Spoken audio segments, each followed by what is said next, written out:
Hello Year 7, I do hope you're all well, and I'm just about to introduce you now to your project to work for art and design in creative arts. Now, when we're studying art, we generally refer to art using the formal elements, and you can see in the oval shape just to the left here, these are the formal elements, and they're line, shape, colour, texture, pattern, form and tone. Now, in this set of work, we're going to deal with colour theory. And you can probably see the light bulb that's just down here and the wording that's in the red at the side. And this is basically to draw your attention to how we mix colours, because sometimes that can lead to people not doing skillful work or accurate colour work because they don't quite understand how you've got to do it in a particular kind of way. So let's have a look. So on our first slide here, you can see that we've got a colour wheel. You've probably all done colour wheels before, and you can see a star has just appeared in this particular section. So your first task, please, I'd like you to draw your own circle and section it up in the way that you can see, like pieces of cake here. And this has the primary colours in, first of all, red, blue and yellow. Now, those need to be coloured in if you can do. If you have paints at home, watercolour paints or any kind of paints, then that would be brilliant. If you haven't got paints but you've got pencil crayons, then you can use that.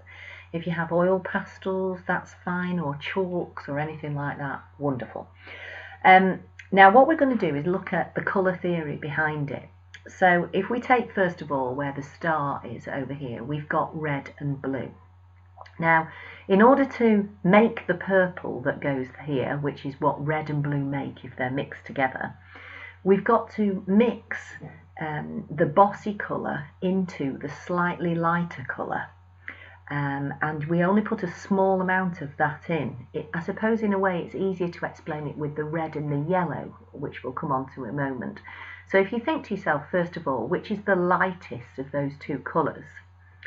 Hopefully people will be thinking, yes, it's yellow.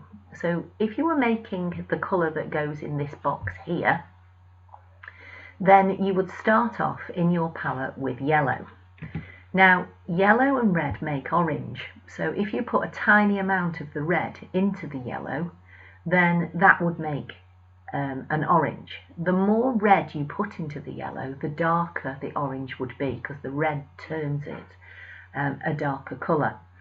Now, some people, when they're making an orange, just throw the same amount of red and yellow into a palette and then mix it together and then wonder why it's not actually turned into an orange. And that's because the red is what we'd call the bossy colour.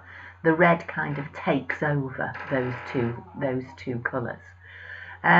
Now, the blue and the red, when they're mixed together, they make purple.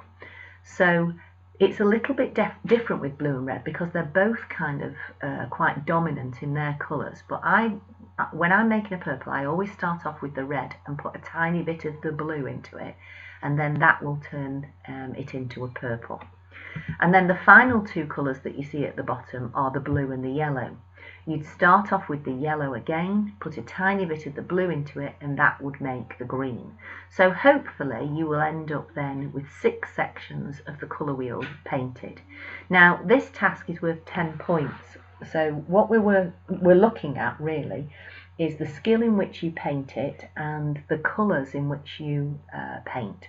So try and keep it as skillful as you possibly can, and obviously if you're not using paint and you're using pencil crayon or something else, try and stay within the lines.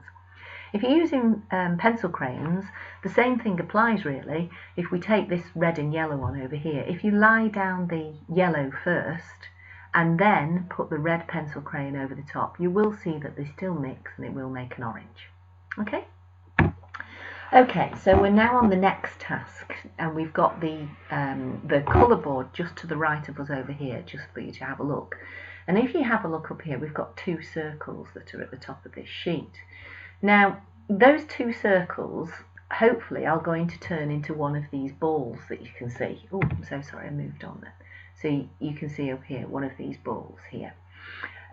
Where you position in pencil your line around these balls will determine where you go from dark to light. So if the arrow was over here pointing down, or from the front pointing down, then what you would do is grade or shade the colour so that it's lighter at the point of where the arrow is. So if you have a look at this ball at the bottom here, that's why it's gone from dark and then it's gone lighter and lighter and lighter, so that we get to a pure white here, and that is what turns something from being an outline circle into a sphere or into a ball. And these are some examples at the side. So here you can see, here's our colour wheel. It's not in the colour wheel that you did on the other slide, but hopefully you understand. Here's yellow, and the yellow and the red mixed together have given orange. The red and the blue mixed together have given a purple. The blue and the yellow have given a green.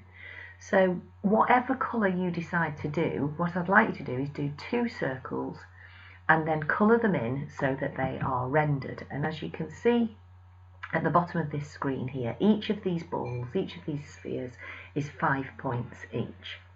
Okay? Now then, this is just to explain about hot and cold colours. So on the colour wheel, you would say that anything that you would associate with beaches, the sun or fire would be these kind of colours, would be reds and oranges and yellows, perhaps poking a little bit into the greens. But anything that you would associate with winter, ice and water, you would always use these kind of colours. And that would then mean that the atmosphere to whatever it is that you're painting or drawing would be correct. It gives the viewer the right feeling about the piece of work. On the left over here is Paul Klee's piece of work, where he's used lots of different colours here, and he's used some hot colours, some cold colours to kind of create a busy composition. And this is what we're going to ask you to do for your final task. So we've got here 2 examples that have been found on the internet, and you can see this one's cold moon and hot sun and hot and cold seasons over here. I'd like to draw your attention to what is your design going to be. It doesn't have to be a tree or the sun or the moon. It says more points will be awarded if you use your imagination and draw out your own image first. So it can be, quite honestly, anything you'd like it to be, you know, as long as you remember that if it was half and half, half cold and half hot colours, or you just wanted to do it all hot colours or all cold colours, that's what we're looking for, really. You need to state which you've tried to achieve. Okay? So on the final slide here are some examples. So you can use your own pictures if you want to, or these are some pictures that we found just off Google. And if you want to, you can use one of those. It's really your colour application that we're looking for. So if you don't want to draw something out by hand, by all means, you can print something out if you want to. But of course, extra marks will be given to those people who've done their own drawing. You're going to be working on A4 paper. So if you can make sure that, like what you saw on the previous slide, this one, these designs need to completely fill the A4 sheet. So nothing tiny in the middle. It needs to be completely over the A4 sheet. Okay, I hope that's helped to explain everything, and good luck. When you've done your work, if you can photograph them and upload them to Teams, then that would be brilliant. If you can't do that, and if you want to upload it to just a straight email, then that's absolutely fine. Good luck. Bye.